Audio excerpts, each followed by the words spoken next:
Hi, everyone. I'm Lynn Fletcher. I'm not Lisa Herrick, but I am glad you could join us today. Lisa's not able to be here, so I am jumping in. Um, a few months ago, my friend and fellow 31st Street member, Felice Berkowitz, asked my husband Bob and I if we would like to volunteer for gleaning. Her synagogue sends a team of volunteers every Sunday to a farmer's market. You'll see there's a point here in Alexandria to collect fresh fruits and vegetables that would otherwise be thrown away.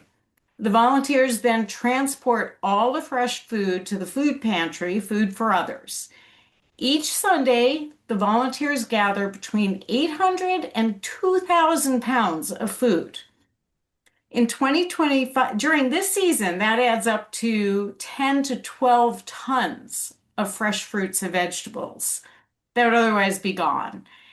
In 2025, Food for Others distributed 3 million pounds of food, most of it non-perishable, to over 60,000 people here in Fairfax County, Virginia. Today, I might have moved like 150 pounds of food. It felt like a lot more, especially in the pouring rain. And, it was rough. But when I think about the 3 million pounds of food, it was a drop in the ocean of the overall effort that it takes to send that much food to those many people. It takes everyone. And the pantry is very strategic about how the food is directed. It sends it to those most in need, those who can best use it, homeless shelters, a farm stand. So as I was standing out there in the rain today, I realized that our 31st Street members are a lot like those volunteers schlepping eggplants and cantaloupes. We knock doors, some of us every week, some a couple of times in a year. We support wonderful candidates and groups like United for Georgia Women and Michelle Schreiner, who you're going to hear from later. We make calls, we write letters, we protest, and we make our voices heard. None of us does every single one of those things, but together we do all of it. And we do it strategically, as you're going to hear from Jim Shelton. We direct our efforts to carefully vetted candidates and groups who are going to use the funds and our volunteers wisely.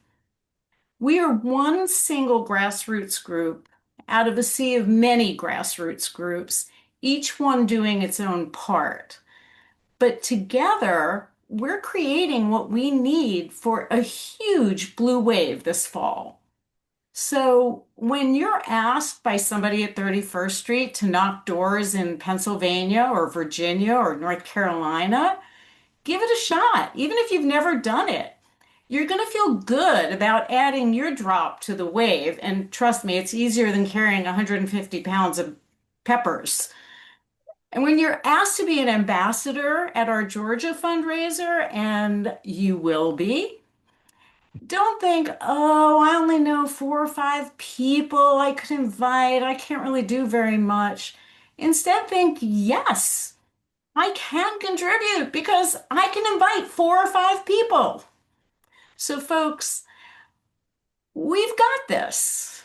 We are up to the task that these pretty difficult times call for. And together, we really can do it. So I'm going to turn it over to Jim Shelton now to tell you how. Terrific. I'm motivated. That motivated me. And it's great to see all you wonderful people. And I'm just going to go. I think probably almost everybody knows I'm the political analyst. I'm going to just go to my slides and get going here. People see that okay and hear me okay? Yes. Okay. So, starting with our principles, you've seen this before, but I'm going to highlight the one of zig when people are zagging. I think in this instance, we are really sort of hyper zigging when other people are zagging when we're supporting these state legislature races. And here's what we've been doing and what we are doing. And this is now our fourth state doing pretty much the same model, although it's definitely involved, and I would say it's improved. So, because of the four, I'm calling it a grand slam, and I'm also calling it the audacity of local social media. And we're going to do 10 seats in Georgia. And I will say that almost nobody has thought that flipping these states houses was a possibility. And it definitely is a possibility. And I would love it if we contributed. It wouldn't be just us, of course, that they all flipped November 3rd. But even if one flipped, in my view, it would all make it all worthwhile. And I think I would bet that at least one of them will flip. So why do we do this? What's the concept here? The concept is here that if we want to win these sort of um, challenging state house races, we need to kind of go where the kind of less favored but winnable races are. And this is sort of the concept about how to go about doing that. First of all, because state legislatures are extremely important, and we do think the flips are possible. Um, I'm very much of the view that we are going to have a very strong blue wave. It's been building, everything moves that way, and I think most of the pundits, Cook Report, people are way behind the curve on this. But these kinds of races are under-resourced, and that means that if we provide some resources, we can actually boost them up. And we found that this particular concept of local social media that I'm going to describe is a great strategic contribution that I think, hits way above its weight, if you will. And we do have strong House candidates and strong partners in these states. And then finally, at least as important, we think that this is the pound for pound, the best money you can spend to actually boost the up ballot candidates across the board.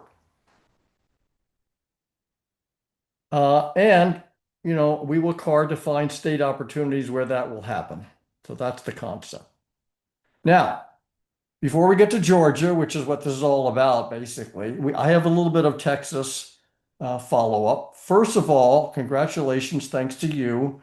We did raise well over our $240,000 target goal, and it's well at work. And so that's what I'm going to show you. And most of it is going to be for this local social media, of which there are, primarily two kind of things. There are videos, and then there are like still shots. And some people, especially like the younger people on the social media, like to look at the videos more, and some people like to look at the stills more. So I've asked these Texas people to put together kind of a string of these things, and I think you'll sort of track more on the videos, but in fact, the stills are pretty important too if they don't go by too fast. So here we go.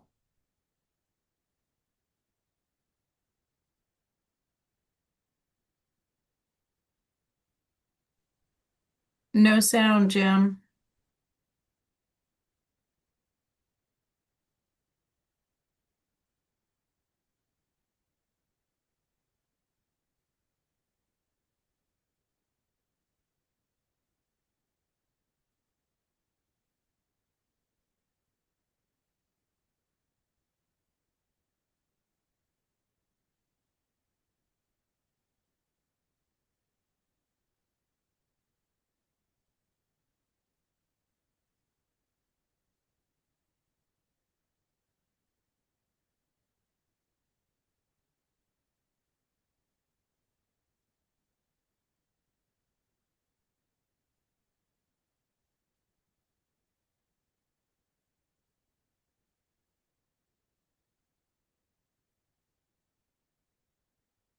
Okay, so that's all, that's illustrative of the kind of thing that we're doing with in Texas. And we want to do something similar in Georgia. And to make the case, of course, for Georgia, I'm just also going to say how Georgia, and I'm going to call it charged up. We have great top of the ticket candidates. There was a very strong Democratic primary turnout. I think it was in May when the primary was, and including in a lot of our districts. There's a very energized and mobilized Democratic Party, probably like it's never been in the last 30 years. Um, There were two big statewide Public Service Commission wins last year. There was a special election in a very similar district to what we're supporting late last year. And we have, of course, excellent down ballot candidates. So a lot of things going with, in addition, of course, to the fact that the country in general is going with us. So we have these key up ballot races. John Ossoff, a superstar. Keisha Lance Bottoms for governor. Very strong candidates. A great top of the ticket, but there's also all these other statewide races in Georgia, like a Super Bowl, like we had in Iowa and so forth. This may even be more than the other states. Georgia could turn blue overnight if all the if all these elections. So when our representative candidates are they're also going to help all these candidates. Okay, so our special niche, our special contribution is this local social media, which I don't pretend to be an expert in, but it's primarily Facebook and Instagram. A lot of people use them.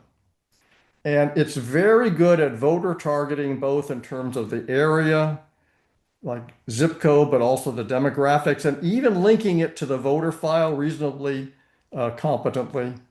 It's relatively inexpensive, cost effective.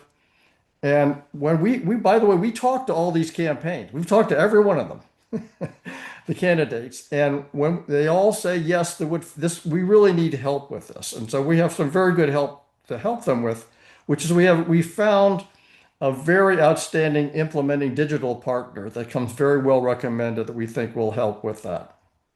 And most of the money will go for some training and orientation, both in a group, but then hands-on technical assistance.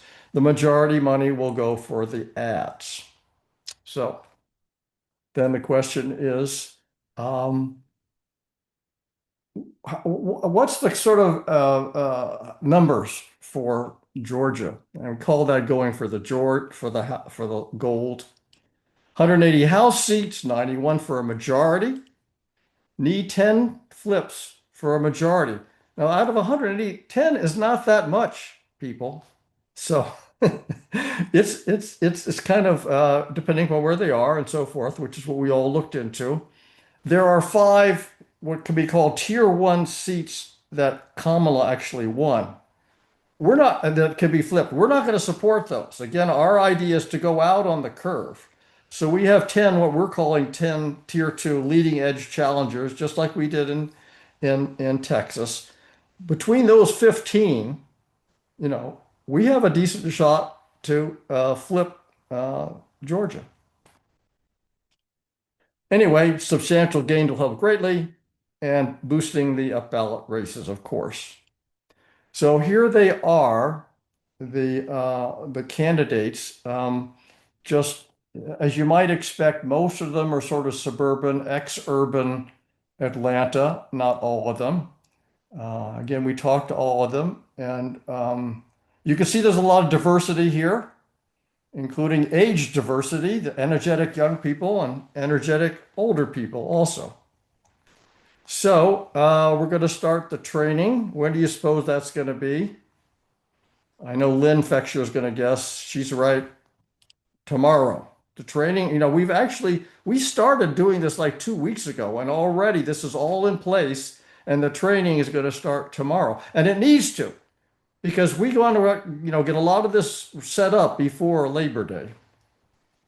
Okay, so here's what we're asking you. We want to have a goal, you have a goal of $150,000. We're working with United for Georgia Women PAC, that Shay, who's a wonderful, creative, entrepreneurial representative, going to be our first speaker, along with Dr. Michelle Schreiner after that. And We're using Oath again, if people are familiar with that. There, of course, will be a donation link in the chat. And we are going to have a fundraiser in early September or late August. We're trying to get, the reason now we haven't picked a date yet is we're trying to get a really good keynoter. But I know my sister Mary would love for you to be an ambassador. And with that, I'll turn it over to the Honorable Representative Shay Roberts and stop my sharing. Okay. See if I can share now.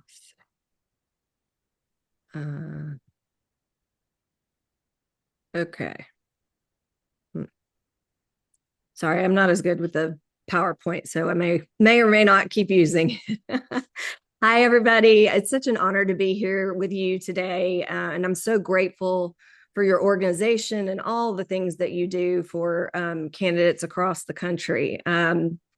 I'm Shay Roberts. I am an attorney, I'm a state rep, and I'm also the founder of United for Georgia Women, which is a political action committee.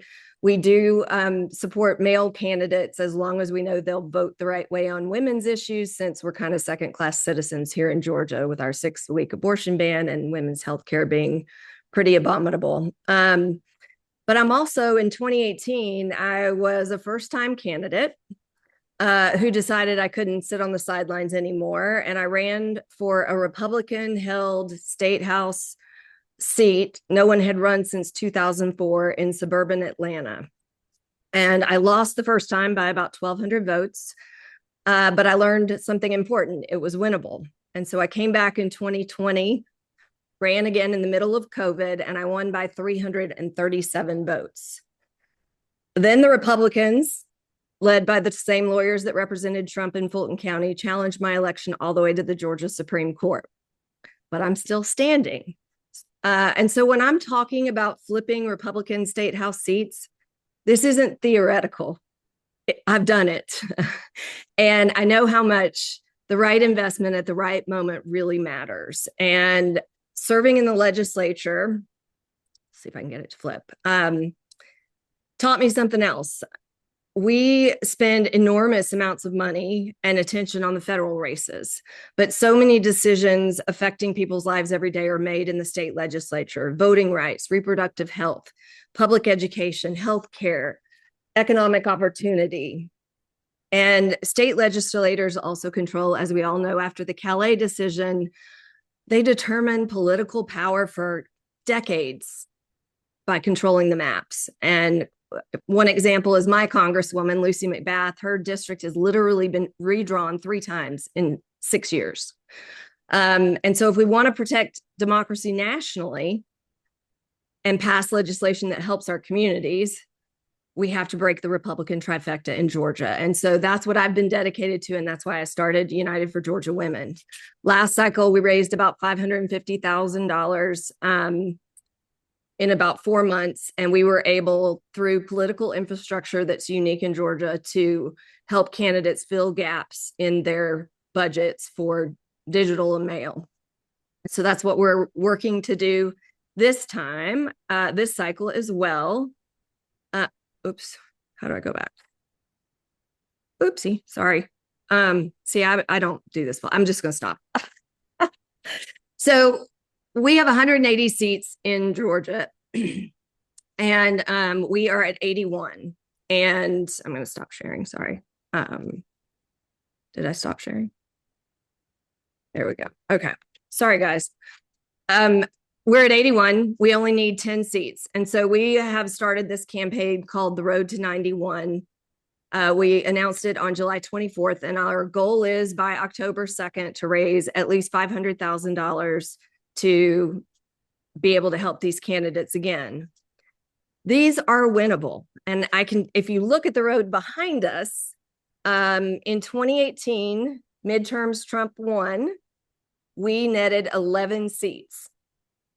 2020, we got 2 more, and we just kept chipping away until we're within 10 seats. And now we're in midterms, Trump 2.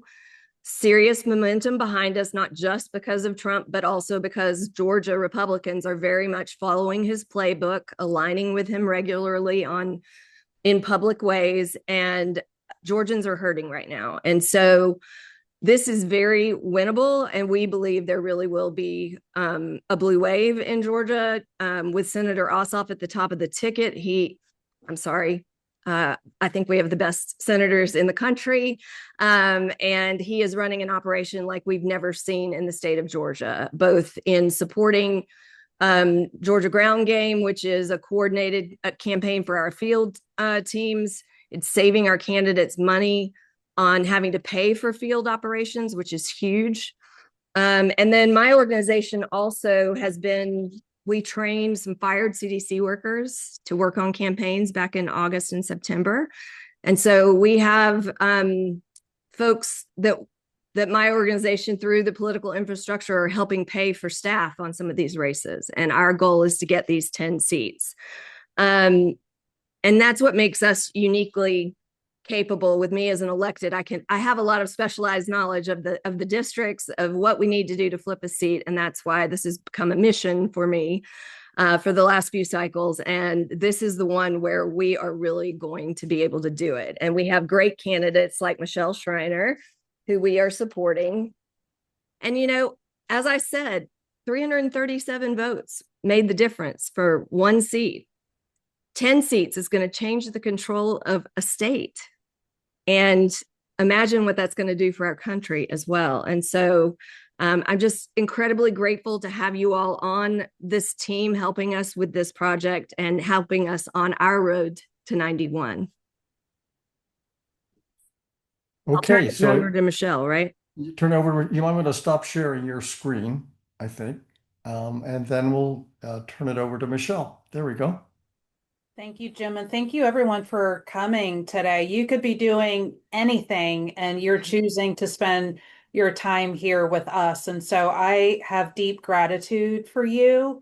And that is genuinely the spirit that I have in terms of why I would even consider running for a public office. It takes a lot, and it really is a sacrifice. So Lynn, you were saying how it's raining in your neck of the woods. It is hot here in Georgia. And I was knocking doors earlier today and really cooking up a sweat out there. But what I want to share a little bit about what I'm learning, because everything that you've heard from Lynn and from Jim and from Shay, I got to tell you, I get fired up because that really is the fuel that keeps me going, is understanding not just what is at stake, but really holding that opportunity. I have spent years at the Capitol working with legislators like Shay and others trying to pass bills that would help Georgians. And Shay knows that there's a lot of bad bills that we've been able to defeat. It's really hard to pass the good ones across that finish line. And so changing the dynamic at the Capitol is very meaningful. And so today, when I was knocking doors, I met a woman, and her daughter was on my list, not her. And usually what happens when I see that on the list, I say, well, I know why the parents aren't on my list, is typically because they're very, very strong Republicans. And so when I am knocking on doors, I am intentionally speaking to a mix of voters. I actually am not talking to the strong Democrats. We have volunteers to do that. My mission here is to make a genuine connection with people who may not ordinarily vote for me. And yet, if given a chance, if I can earn their support and their trust, maybe they would. And so I am talking to people that candidly I've got to persuade. And so it's a tougher ask, and I'm all in. So listen, I'm up for a good challenge. And so this woman, the mom answered the door today, and she wasn't on my list. She opens the door, and it's the warmest welcome I've ever had. And we have knocked almost 3,000 doors in 2 months. And I told her, I said, wow, that really was the warmest welcome I've ever gotten. And she said, oh, I thought you were someone else. And so we just had this nice laugh and this really sweet conversation. And so in the course of the conversation today, and this is the literature that I share when I'm meeting with voters. One thing, you've got my name, a little bit of my background, picture of my family. So I talk about how I grew up here in East Cobb. I talk about how back 30 years ago, so this is 1996 when the Olympics came to Atlanta, how that was such a big year for me because I graduated from Wheeler High School. Have you all heard about Wheeler High School? Where President Trump came a couple of weeks ago, of all the high schools in this country, he came to the one I graduated from. And so, anyway, graduated from Wheeler. And that was a very important year because the Hope Scholarship was new back then. I needed hope. I needed the Pell Grant and I needed to work. And that's how I made my way through the University of Georgia with my PhD in psychology. So I'm sharing my story with her. I'm asking to make a genuine connection with her. And I can tell, like, when people are looking at me and the card, I know what they're looking for at times. They're looking for that party affiliation. And I deliberately don't put it on the card. And I don't do it. I'm not hiding anything. I just know as a psychologist, sometimes when we use those mental shortcuts, we almost stop thinking critically. And so I take that off the card and I could tell because she was looking over it. And she told me, she said, well, we are conservative and we do that's a factor in our decision. And I said, I understand. And I will tell you, I am running on the Democratic ticket. And I shared with her the reason why is the label's not on there is because I really want to just have a chance to connect. And frankly, there are issues with both parties. And I am beholden not to a party at the end of the day, but to the community. And so with that, I also shared with her that, yes, we have an incumbent who is a Republican who has also served since 1996. And she and I share the same birthday month in October. This October, I will turn 49 and she will turn 84.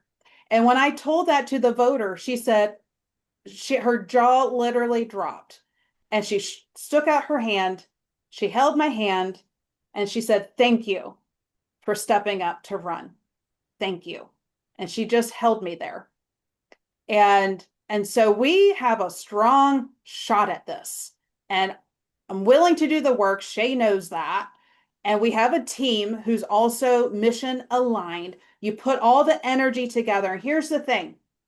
It's not just about fighting for what we don't like. It's really taking a stand on what we're fighting for and being connected and clear that there are policies that can help us as a community with respect to education, with respect to healthcare, with respect to infrastructure. When you bring that together, it doesn't really matter where you fall along the political spectrum, which is wide in East Cobb.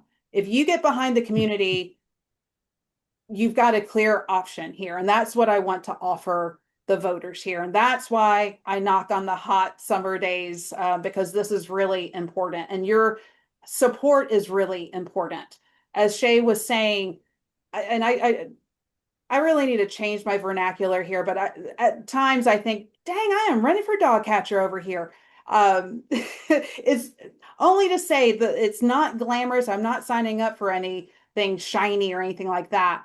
But I don't need a pat on the back. I don't need the well wishes. I need the actual support. And that was one thing I told Charlie Bailey, the chair of the Democratic Party of Georgia, when he called me and asked me to step up to run. And I came back to him 2 days later. I said, I've got terms and conditions for me to say yes. And one of them was asking for support. And I said, I don't need the support coming in at the 11th hour.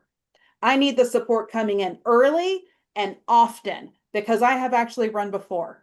I ran 4 years ago and it was in a primary in a different district. And candidly, I felt like I had 6 jobs plus being the candidate. And I said, Charlie, if you think I'm that same person from 4 years ago who's going to do this all by herself, she is out of commission and she's not coming back. And so I've been very clear that support is much needed here. And I've been so thankful and fortunate to have Shay and my team that I've got a strong brain trust and y'all as well. So I come to you with lots of gratitude. This investment will it won't be squandered. I assure you of that. Terrific. So that brings us to my sister Mary, who has a message for us. Hello. So I'm Jim's older sister, I like to say. Um, so I want to answer three questions for you, and the three questions start with what, how, and who. So the what is an ambassador? And an ambassador is simply a person who goes through, I'll say their network in the broadest sense of the word, and it identifies those people who you believe share your concern for our democracy, your caring to save our democracy, and your passion for doing as much as you can in these critical times. So that's what is an ambassador, someone who shares your passion. So then, how do you be an ambassador? Well, we do the materials, we create the invitation, we create the reminder card, I call it the reminder email, and we create the thank you email so that all you really are doing is personalizing it. We ask that you not send out, an email to 50 people, but rather that you just take 10 or more, 10 is better, but 10, and you connect with them just like Michelle is talking about at the door. You say something in your email to say, I'm writing to you, I'm connecting to you. And so the who is particularly people who have never been an ambassador before, because you have a brand new, fresh network that probably has gotten lots of emails. You know, those emails that say, I have to raise $100,000 before midnight tonight. But you haven't gone to the well before, is one way to say it, for Georgia. And I'll share a fun fact with you all. I was actually born in Atlanta, Georgia, in St. Joseph's Hospital. So um, my request is particularly if you have never been an ambassador before, but even if you have, and so like I'm looking at Todd Kane and his wife because I met you all at um I've forgotten what that event was now. But anyway, I don't think you've ever been an ambassador for 31st Street before. So I'm going to put my email in the chat. And if you would be willing to, I'll also put my Zoom phone number because if you just want to talk to me and say, well, I don't want to do this and I don't want to do that, but I will do this, then I would be welcome. I'd be willing to welcome you on whatever terms you have for being an ambassador. Thanks so much. Great. Thank Oh, you, Mary. Thanks so much for that message, and I hope we get lots of ambassadors. I am Aaron Hamburger. I do membership here at 31st Street Swing Left, along with the Dari, and I also do the Q&A for our guest speakers when we have them, as we do today with Shay and Michelle. So people have been asking questions in the chat, which I have been collecting. And by the way, if you have a question that you would like to ask our speakers, feel free to put it in the chat and I will direct them. So first question that I wanted to pose, and maybe we could start with Shay and then Michelle. The question is, I'm curious what a local election budget is typically and how big of an impact our investment will have. So in 2020, I was the top fundraiser of all Democrats challenging a Republican incumbent. I raised $320,000 and we spent every penny of it. But I didn't have the infrastructure that Michelle is experiencing now in 2026. And so the good news is that we have multiple allies and partners that I'm working with, the Democratic Party of Georgia, the DLCC, my own House caucus, and Fair Fight is also always helping in these races. And so we're working together to make sure that we understand every candidate's budget. We're making sure that we're not duplicating efforts and that we are spending as strategically as possible to make sure we get those 10 seats. How your investment really helps us is fundraising has been tough. We've been the center of the political universe for several cycles now, as you all know, and our donors here in state are feeling, I mean, they've been donating a lot because we have a lot of statewide races. We have the federal race and all these House seats. And the good news is that we've recruited in 89% of the House seats across Georgia. So the goal is the Fighting 50 is another PAC in Georgia that their goal was to recruit as many Democrats to run as possible, because anytime you have a Democrat in a seat, you're going to get a few hundred votes that go up ticket to John Ossoff and Mayor Bottoms. So what your investment will help us do is all of our candidates have digital budgets that they're trying to fill. And Jim is specifically working with a digital provider that will basically absorb part of their digital budget, and they won't have to do Meta, Facebook and Instagram. They can focus on other platforms like YouTube and other streaming platforms. Or, one candidate told me in the rural areas that local radio is really important. And so, this frees up a large chunk of money that they will be able to direct in other ways. And so it is very valuable to these candidates. Absolutely. Great. Thank you. We love radio. We're big fans of radio at the Swing Left. By the way, I just want to frame what you just said, because I know there's races all over the country where there's no Democrat running. And literally just getting a Democrat to be on the ballot is like more votes for Democrats, and those swim upstream to, Mayor Bottoms and to Ossoff and the big ticket races. So that's like our strategy in a nutshell. And I love that you articulated. Yeah. Fighting 50 started the same cycle I did, and we coordinate together. And it's fantastic that they've been able to recruit that many candidates. And some are in this tier 2 that you will be helping. So yeah, it's fantastic. That's great. Michelle, what do you think? Yeah, just to build upon that, maybe provide more of a microcosm of what it looks like for one particular district. I'll speak to the one I'm running for. And there was an event yesterday with the Cobb Democrats. So I live in Cobb County here in Georgia. And so I'm talking to people who are very connected with what's going on politically. And they were talking about the incumbent. And this incumbent, as Shay knows, who has served for 30 years, is very well connected, not just politically, but financially. And so in prior cycles, when she was actually met with a competitor, she has raised up to $500,000 to save her seat. And so she can do that. She already has $100,000 more than I do today. And the person I was talking to yesterday said, Michelle, you'll never be able to raise as much as her. She's an aberration. And I said, I am going against the aberration.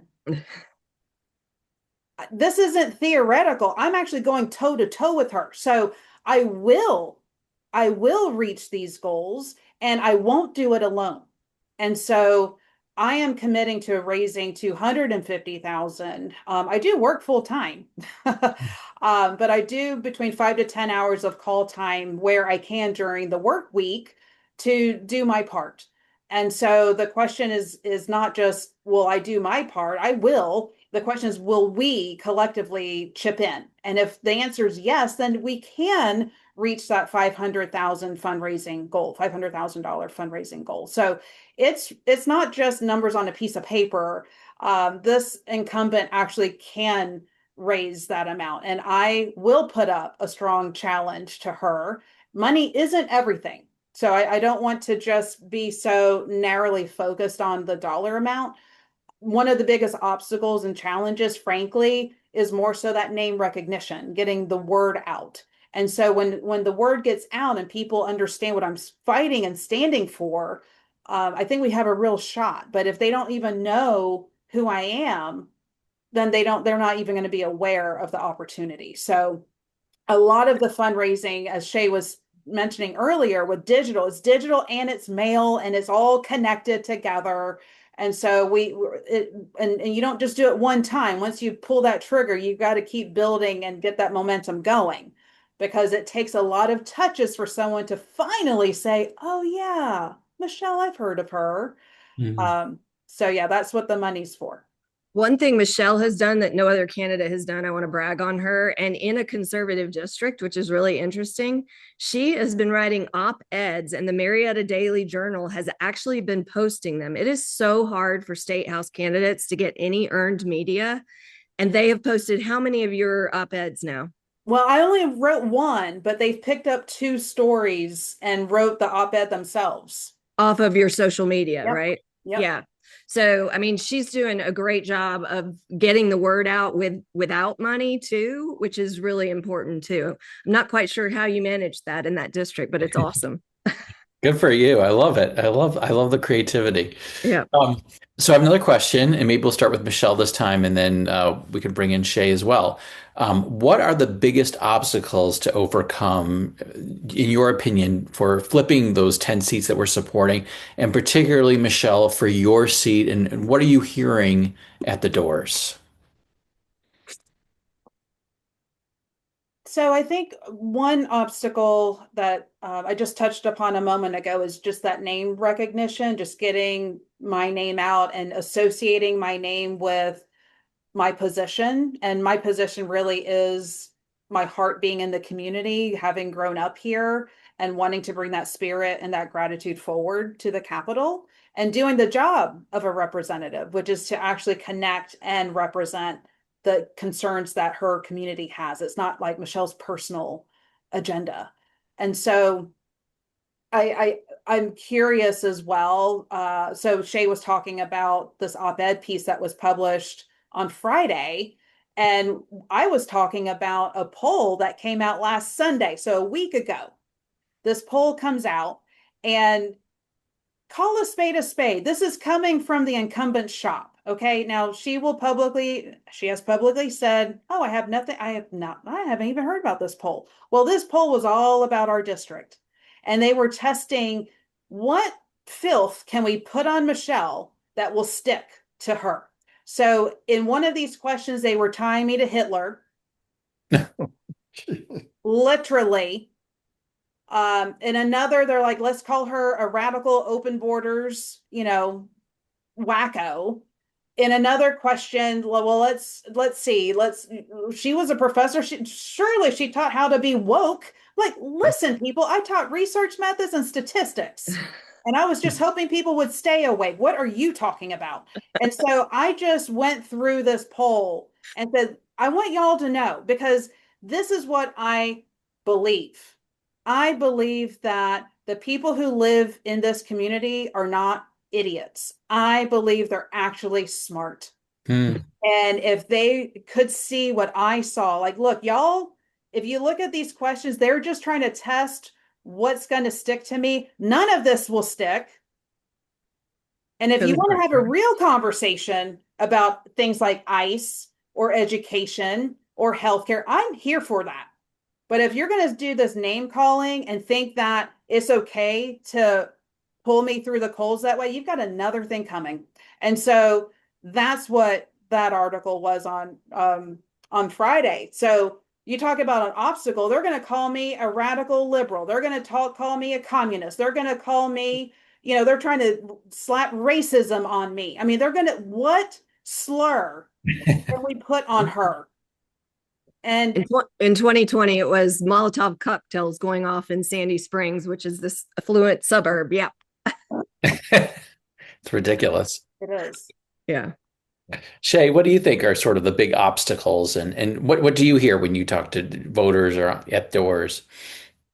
Well, I'll be honest, I haven't been on as many doors yet because I've been trying to raise money and we're really close to our goal way before October 2nd. So that's my bigger contribution right now. When we get closer and it cools down a little, then I'll start knocking doors for sure. But I think the biggest obstacle for us, and I've heard from groups like, it's not Sister District anymore, States Win, is we have voters that split ticket.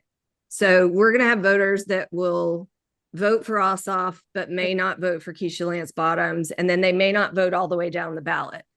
And so we've been working hard to educate voters. I mean, the good news is that 30% of the electorate that voted in the Democratic primary had not voted in the last three primaries.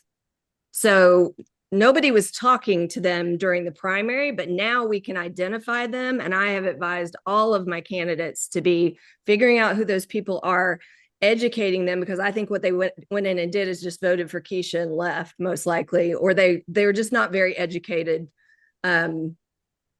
informed voters, not educated. They're not well informed voters. Let me say that more tactfully.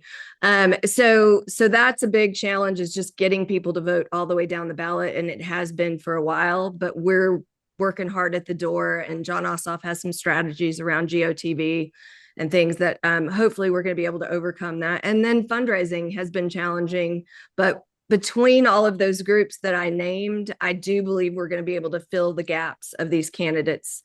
I think somebody will come in likely with the negatives or the contrast and negative stuff for the candidates, and some will focus on the top 5. And then, we've got you all and others that will focus on the next 10, so that we make sure we don't just get 5, we get the majority, which is really integral for the next generation. I'll just be direct with y'all. I mean, Georgia has a chance to break the Republican trifecta, but they're going to cheat and gerrymander us. And we have, it is imperative that we get it this cycle. So I can tell you it feels a lot like 2018 and 2020 when we did the impossible.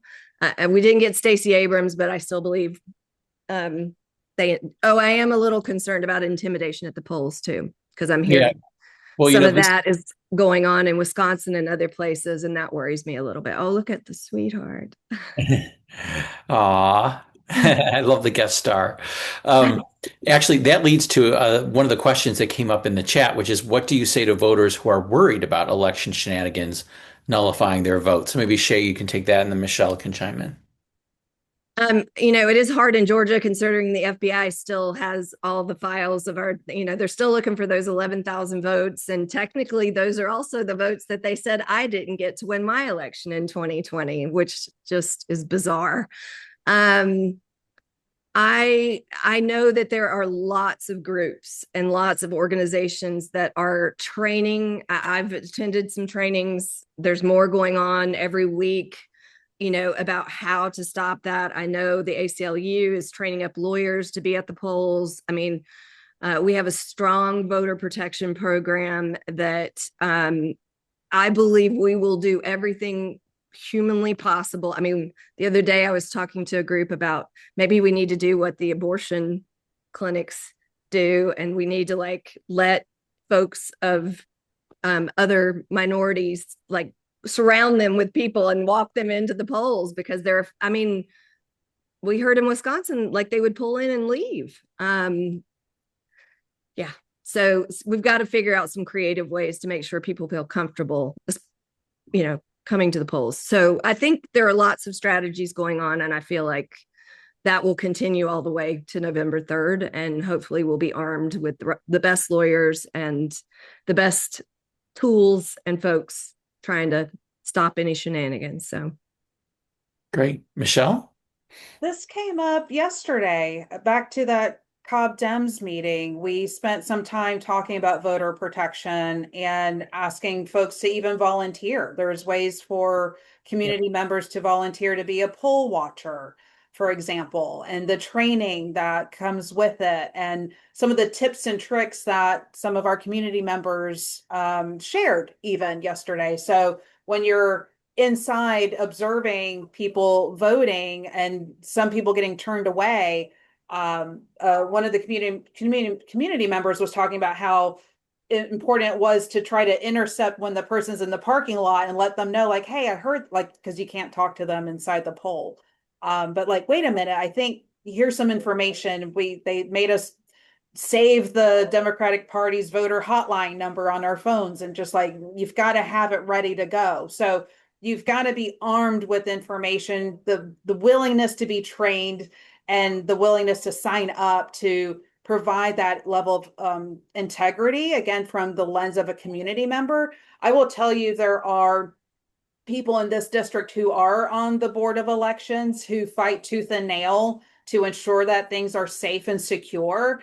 Unfortunately, the rhetoric would have you believe things to be the opposite in terms of security. And so there are people, so I'm thinking about a couple of people who are serving in that capacity who say, well, you know what? There is an election denier on this board too. So we've got to manage her and make sure she's not spewing lies, because it can take root really quickly. So Mhm. all hands on deck here in Georgia. There's no question about it. Good. Well, it sounds like you all are prepared and you're making plans, which is really great. All right, we have to wrap up our Q&A. So thank you, first of all, both of you. Those were great answers, very informative. And Jim has just announced we've raised over $5,000 just today. So, with 40 some odd people, that's pretty amazing. We are going to turn it over first to Joe Esposito, who's going to tell us about phoning efforts. Joanne is going to tell us about Pennsylvania canvassing. And then we formally close at 5 o'clock, but a few of us kind of hang out. So Shay and Michelle, if you want to hang out a little bit with us, we can address some of the questions that didn't get answered. And anybody else who has something they want to say can speak then. So Joe, do you want to take it away? Thanks, Aaron, and good afternoon, all. So, if you're doing canvassing, I don't want to take you away from that. But when you can't canvass because of other weekend commitments, or when you have some time on a weeknight, or the district is too far to drive to, I'd like you to join me in phone banking. And if you're not going to be canvassing, I sure want you to join me. We've already vetted 2 phone banks for Pennsylvania congressional cases that we recommend, both strong candidates for competitive seats. One is for Janelle Stelson, who's running in the 10th district against Scott Perry, and the other is in the 8th district, Paige Cognetti, who's the mayor of Scranton. The Stelson phone bank is on Monday, Tuesday, and Thursday evenings at 5:30 and Sundays at 4.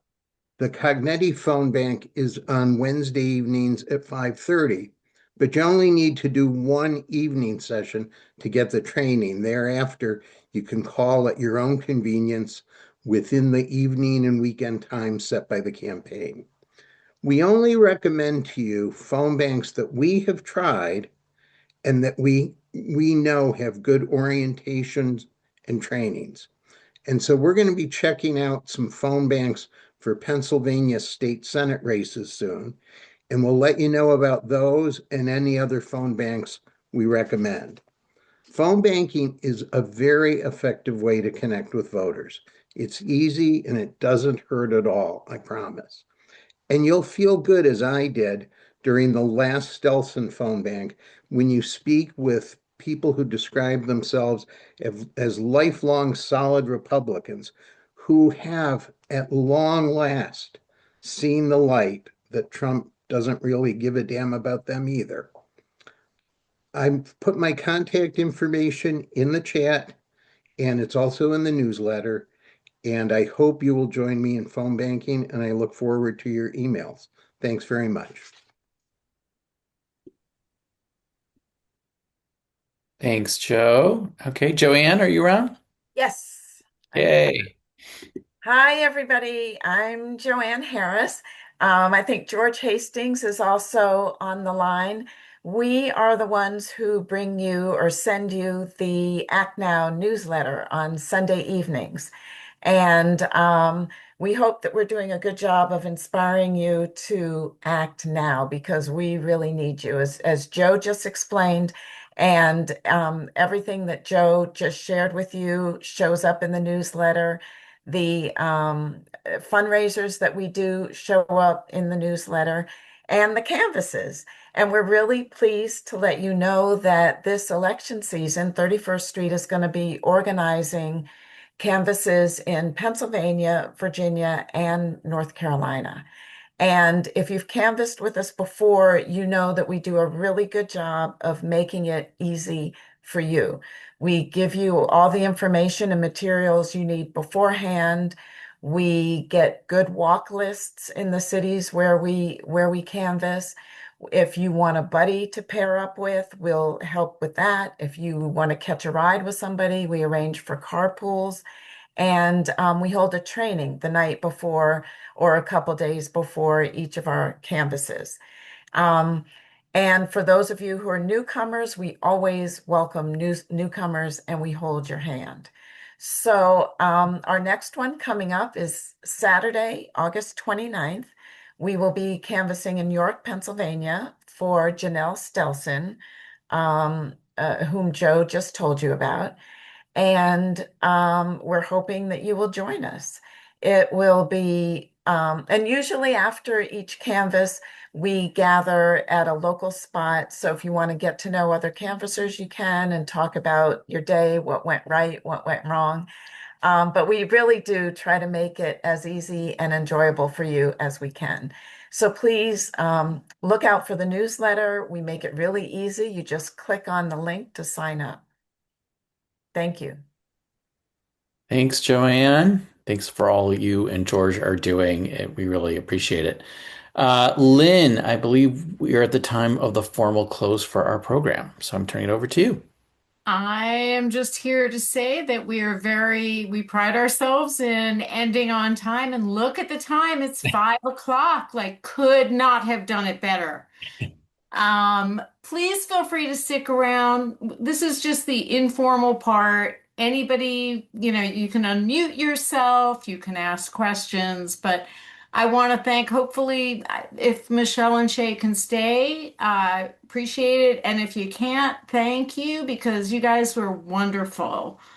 And yay from everybody. And so I'm just gonna turn it back to all of you. You can unmute yourself, you can raise your hand, you can, however you want to do it. If you've So got some questions. we Yeah. actually have a leftover question Oh, good. earlier that maybe our guest can speak to, which is what strategies do you use to connect with Hispanic voters in your districts? I appreciate the question. So when you look at the demographic data, again, I'll speak to the community that I live in. So this won't be representative of the whole state, but where I live in East Cobb, the percentage of people who self-identify as Hispanic, and I'm one of them, by the way. I was born in Puerto Rico, but I'm an Army brat. So my dad moved us to Texas, and then we settled in Georgia when I was 10 years old. The demographic data show that only 4% self-identify as Hispanic here in East Cobb. And I was speaking with a Hispanic woman who is politically engaged, and she said, Michelle, that number is artificially low. And that is artificially low because there are people who are Hispanic, but are too afraid of putting that marker on them. And so don't just rest on what the data say. You've got to go out and knock those doors and make the personal connection. And so I do lean on organizations like the Galeo Impact Fund, for example, who is supporting my campaign. I've reached out to the Latino Victory Fund, who supported me 4 years ago. And so part of it is just coalition building, including the Hispanic community to help me with outreach as well. And I do have a lived experience as someone who has that heritage, but it has been socialized here in the mainstream US. And so I do think I offer a unique perspective as well. I hope that helps answer the question. It's not an easy one if you start looking beneath the surface in terms of the data. No, that was helpful. Thank you. Great. Another question that came up earlier, maybe Jim, you can talk about this. You were saying we were supporting Facebook and Instagram. We're using Facebook and Instagram for the social media outreach. The question was, why not TikTok? Okay, so again, I'm not an expert. My understanding, there is some TikTok, but my understanding is that TikTok doesn't permit political advertising. Hmm. Whereas these other two, they're in it for the money. They'll do the advertising, fine, Zuckerberg, I guess. And you have to go through a little bit of a process to sign up to do political advertising, but our candidates, I think, have pretty much done that. And so that's the reason. Um, so, Great. and I think there's better targeting too, actually. Anne, you have your hand up. Um, my understanding is that Georgia has some of the worst voting machines in the country and that they conceivably can be manipulated. I wondered what you Georgian folks had to say about that. Um, this one's tough for me because I think we've struggled in the argument because the Republicans have not allowed us to update the machines. And where we are, Democrats don't want to scare other Democrats away from the polls. And so we're in this balancing act where, yes, the machines are at risk. I'm not going to lie, but all machines technically are at risk. Really, election integrity experts from Georgia Tech, MIT, that I've worked with since 2019, still say hand-marked paper ballots are the gold standard, and 70% of the country votes on hand-marked paper ballots. And I'm a big proponent of Georgia getting there. In 2019, Democrats argued for those, but we didn't get them. And it ends up being kind of a which vendor is going to get the contract and which Republicans are going to get, the most benefit from it. And so that's the problem we've got right now. But Democrats are doing our best to keep it as safe as possible and make sure that everybody gets out to vote. And so hopefully we can strike that balance. Hmm. Hmm. Concerning, but I'm glad you're fighting. Every day. Good. Michelle, what are you hearing at the doors? Because I mean, we heard your story, your great story, but in terms of concerns, what are you hearing from voters in your district? Unsurprisingly, there's a range of concerns. Again, I live in a district that has a wide political spectrum. We are not a monolith. I do hear concerns around property taxes. I have heard concerns around ICE. I have also heard concerns about just general lack or losing trust in government, in our institutions. I have heard concerns about how we treat people who identify as evangelical Christians. I have heard people who express concern in how they're treated because they identify as transgender. And what strikes me when I speak to people expressing these very personal concerns, and I met someone today who said, look, I'm not a racist and I'm not in favor of abortion. Like, I mean, it's a whole mix of issues. And as I say to the man who identifies as an evangelical Christian who co-authored the Hope Scholarship 30 years ago and changed my life, I said, everyone I've met has expressed to me a desire to be treated with dignity and respect. And can we hold that for everyone, regardless of whether you identify as an evangelical Christian, as a transgender, or as someone who has a view on how conception and life are defined here on this planet?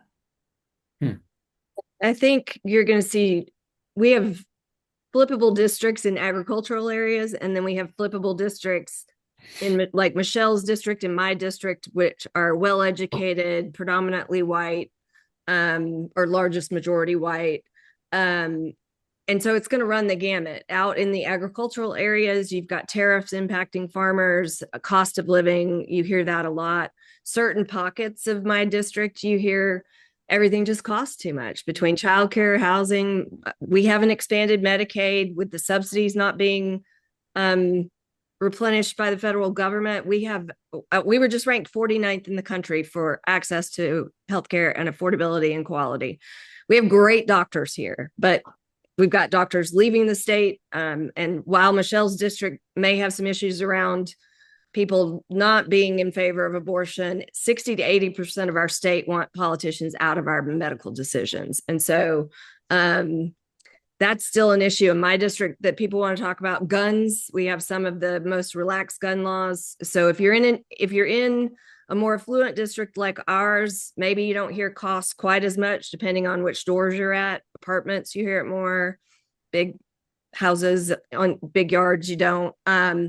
You may hear more about, guns, abortion, freedoms, democracy, all of those issues. So it's really, we have to target very specifically based on what I can tell you.